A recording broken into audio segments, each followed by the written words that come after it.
বাবা বাইরে যাচ্ছি, টাকা দাও তো। এই তোর সাথে পরিচয় করে দিই। আরে আপনি? তুই চিনিস নাকি? হ্যাঁ, আমার ভার্সিটির সিনিয়র। উনি খুব ভালো ক্রিকেট খেলে। আরে প্লিজ স্যারের সামনে অ্যাটলিস্ট আমাকে লজ্জা দিও না।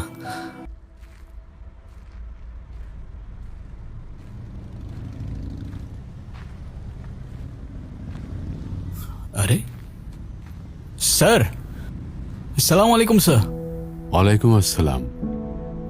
তুমি কৌশিক না? জি স্যার, আমি তো আপনাকে প্রথমে দেখে চিনতেই পারিনি। আপনি এখানে?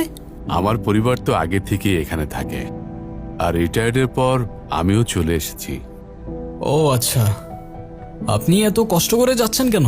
চলুন আমি পৌঁছে দিই। না না, তোমার খামোখা কষ্ট করতে হবে না, আমি পায়ে হেঁটে যেতে পারবো, কোনো সমস্যা নেই। স্যার, আপনি শুধু আমার টিচারই ছিলেন না, আমার ইন্সপিরেশনও ছিলেন।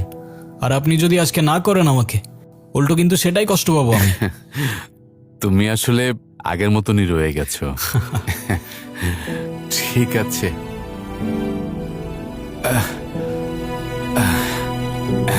তা এখনো কি ক্রিকেট খেলো?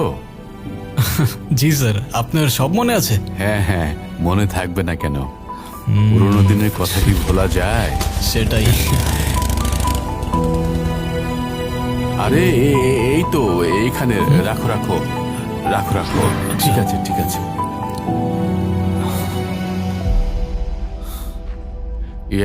ঠিক আছে স্যার, আজকে তাহলে আমি আসি। এইভাবে চলে যাবে?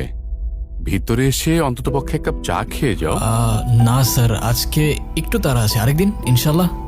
বাবা বাইরে যাচ্ছি, টাকা দাও তো। এই তোর সাথে পরিচয় করে দিই। আরে আপনি? তুই চিনিস নাকি? হ্যাঁ, আমার ভার্সিটির সিনিয়র। উনি খুব ভালো ক্রিকেট খেলে। আরে প্লিজ স্যারের সামনে অ্যাটলিস্ট আমাকে লজ্জা দিও না। স্যার আমি আসি, হ্যাঁ? আচ্ছা ঠিক আছে, এসো তাহলে। আচ্ছা।